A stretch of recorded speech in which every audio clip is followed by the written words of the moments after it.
You prioritized Jananayagan and Toxic over KD. ಯಾಕೆ ನಿಮಗೆ ಪ್ರೇಮ್ ಬಗ್ಗೆ ಫೇತ್ ಇರಲಿಲ್ವಾ? ಇವಾಗ ಅದೆರಡು ಪೋಸ್ಟ್ಪೋನ್ ಆಗಿರೋದಕ್ಕೆ ಇವಾಗ KD ಬರ್ತಾ ಇದೆಯಾ? Love you madam. ಅಪ್ಪ ನನ್ನ ಒಬ್ರು ಯಾರು ಬೆನ್ ತಟ್ಕತ್ತೀನಿ ನಾನೇ ಮೇಡಮ್. ಬೇಸ್ ಮಗನೇ. ಓಕೆ ಅಲ್ಲ, ಬಿಕಾಸ್ KD ಫಸ್ಟ್ ಬರಬೇಕಾಗಿತ್ತು, ಬಟ್ ನೀವು ಜನನಾಯಕನ್ ಬರ್ತೆ ಅಂತ KD ಪೋಸ್ಟ್ಪೋನ್ ಮಾಡಿದ್ರಿ, ಆಮೇಲೆ ಟಾಕ್ಸಿಕ್ ಬರ್ತೆ ಅಂತ KD ಪೋಸ್ಟ್ಪೋನ್ ಮಾಡಿದ್ರಿ. ಇವಾಗ ಅದೆರಡು ಪೋಸ್ಟ್ಪೋನ್ ಆಗಿರೋದಕ್ಕೆ ಓಕೆ ಹಳೆ ಪಾದವೇ ಗತಿ ಅಂತ ವಾಪಸ್ ಅದಕ್ಕೆ ಬಂದ್ರಿ ನೀವು. ಮೇಡಮ್, KD ಡೇಟ್ ಆಗಲಿ ಎಲ್ಲ ಡೇಟನ್ನು ಲಾಸ್ಟ್ ಇಯರ್ ಅನೌನ್ಸ್ ಮಾಡಿರೋದು, ಯಾವುದು ಇವಾಗ ಹೊಸದಾಗಿ ಅನೌನ್ಸ್ ಮಾಡಿರೋದಿಲ್ಲ. ಈಗ ನೀವು ಡೇಟ್ ತೆಗೆದ್ರೆ ಲಾಸ್ಟ್ ಜೂನಲ್ಲೇನೋ ನಾವು ಅನೌನ್ಸ್ ಮಾಡಿದ್ದಿದ್ದು, ಸಾರಿ ಈ ಡಿಸೆಂಬರಲ್ಲೇನೋ ಲಾಸ್ಟ್ ಸಾಂಗಲ್ಲಲ್ವ ಸರ್ ನಾವು ಹಾಕಿದ್ದು ಡೇಟ್?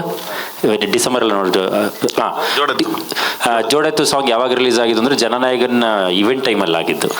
ಯಾರಿಗೂ ಸಿನಿಮಾ ಪುಷ್ ಆಗುತ್ತೆ ಅಂತ ಯಾರಿಗೂ ಗೊತ್ತಿರಲಿಲ್ಲ.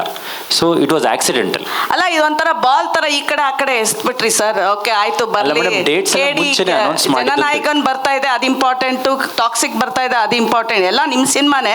ಬಟ್ KDನ ಒಂಥರ ಸೈಡ್ ಲೈನ್ ಮಾಡಿದ್ರಿ ಆ ಟೈಮಲ್ಲಿ. ಇವಾಗ ಏನು ಅದೆರಡು ಬರ್ತಾ ಇಲ್ಲ ಅಂತ ಇದಕ್ಕೆ ಬರ್ತಾ ಇದ್ರ ಅಂತ? ಅಲ್ಲ ಮೇಡಮ್, ಈ ಡೇಟ್ ಮುಂಚೆನೇ ಫಿಕ್ಸ್ ಆಗಿದ್ದ ಡೇಟ್ ಅಲ್ಲ, ಹೊಸದಾಗೇನು ಅನೌನ್ಸ್ ಮಾಡಿದ ಡೇಟ್ ಅಲ್ವಲ್ಲ. ನಿಮಗೆ ಡಿಸೆಂಬರ್ 25 ನಾವು ಅನೌನ್ಸ್ ಮಾಡಿದ್ವಿ, ಏಪ್ರಿಲ್ 30 ಸಿನಿಮಾ ಬರುತ್ತೆ ಅಂತ. ಸೇಮ್ ಡೇಟ್ಗೆ ಬರ್ತಾ ಇದೀವಿ ಇವಾಗ.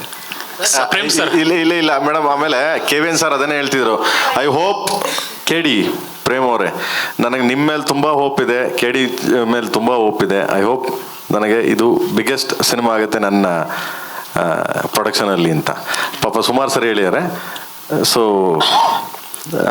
KVN ಸರ್ ನಾನು ಅವಾಗಲೇ ಹೇಳ್ದಂಗೆ ಆನೆ ಕಷ್ಟ ಆನೆಗೆ ಇರುವೆಗೆ ಗೊತ್ತು ಅಂತ.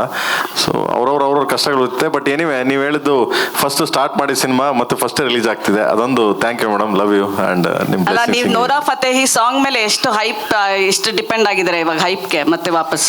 ಇಲ್ಲ ಮೇಡಮ್, ಹಂಗೇನಿಲ್ಲ ಮೇಡಮ್. ಬೆಳಿಗ್ಗೆ ಹೋದ್ರು ನಡೀತದೆ, ಸಿನಿಮಾ ಬೆಳಿಗ್ಗೆ ರಿಲೀಸ್ ಮಾಡೋದು ನಡೀತದೆ. ಯಾಕೆ ಇಲ್ಲ, ನಮ್ಮ ಐದನ್ ಗ್ಯಾಂಗ್ ಇದೆ ಮೇಡಮ್. ಪ್ರೇಮ್ ಸರ್ ದ್ರೋನ್ ಗ್ಯಾಂಗ್ ಇದೆ. ಏನು ಮೇಡಮ್ ಅವ್ನಿಗೆ ಏನು ಗೊತ್ತಾ ಮೇಡಮ್, ಅವ್ನಿಗೊಂದು ಒಳ್ಳೆ ಸಿನಿಮಾ ಮಾಡ್ಬೇಕಷ್ಟೇ ಅಂತ.